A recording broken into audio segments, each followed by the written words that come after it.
suljettu neuvotteluajalta. Ja arvoisa kuninkuusravi yleisö, katselta politiikkaseremonia kehää.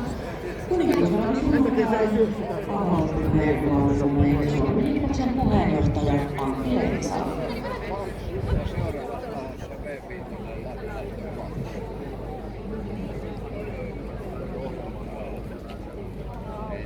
Arvoisa kuninkuusravi yleisö, pääosan esittäjät taustajoukkoineen, hyvät naiset ja herrat, mina damer och herrar, ladies and gentlemen. Lämpimästi tervetuloa kuninkuusraveihin tänne Teivoon. Kuninkuusravien historian voidaan katsoa alkavan suurista orikilpailuista, joita järjestettiin valtionajojen yhteydessä 1880-luvulta alkaen.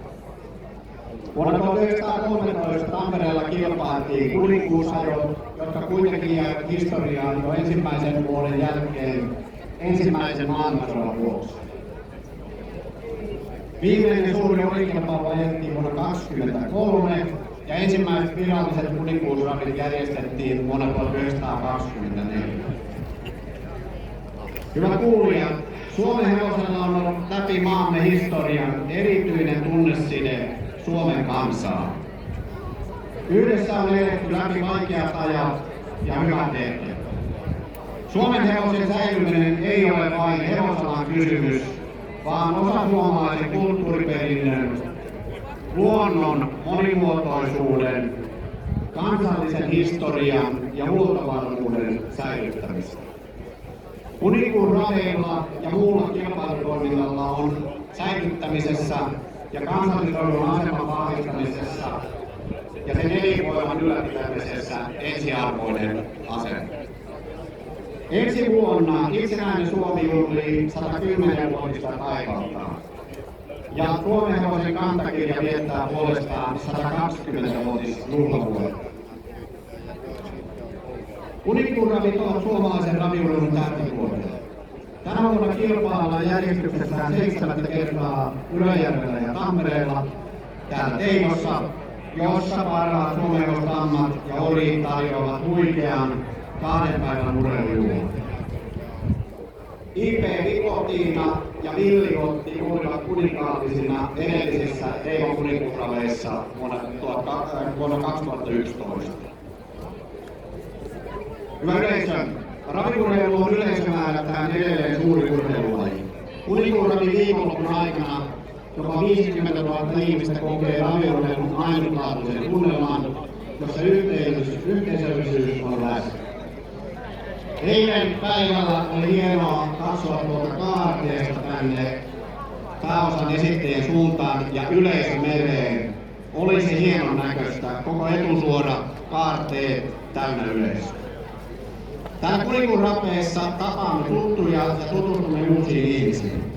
Kuninkuusravien ainutlaatuinen tunnelma koskee meitä kaikkia.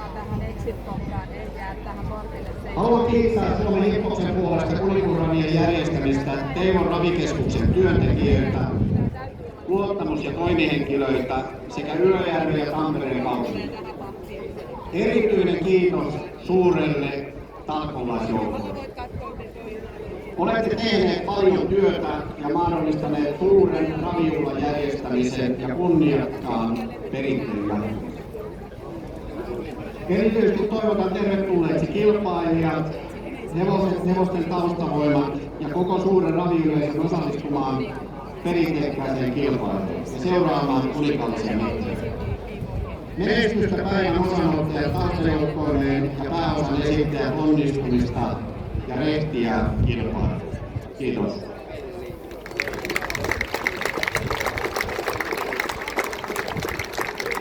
Kiitos Antti Leppisalo ja arvoisa kuninkuusraviyleisö. Seuraavaksi henkien ja vereen hevosnainen Minna-Marika Kuutulainen esittää meille Finlandia-hymnin.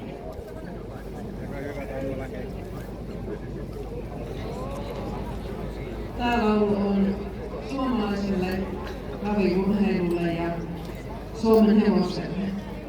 Ja se menee jokseenkin näin.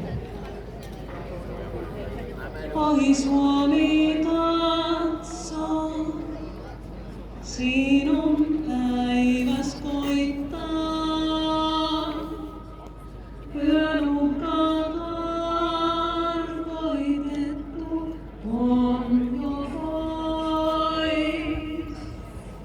Ja aamun kiuru kirkkaudessa soittaa,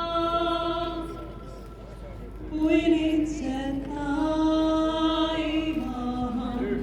kansi sois. Yön vallan aamun valkeus voittaa.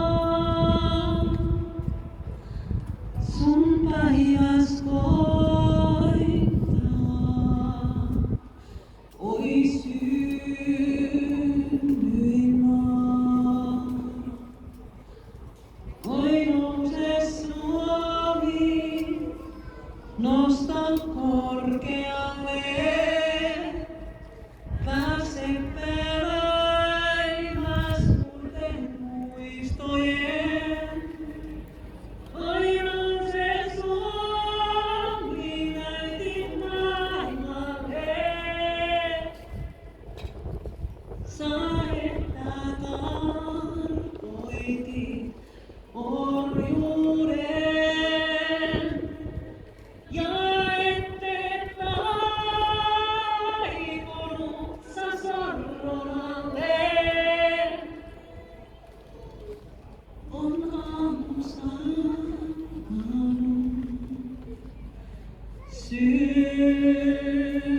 synnyin maa.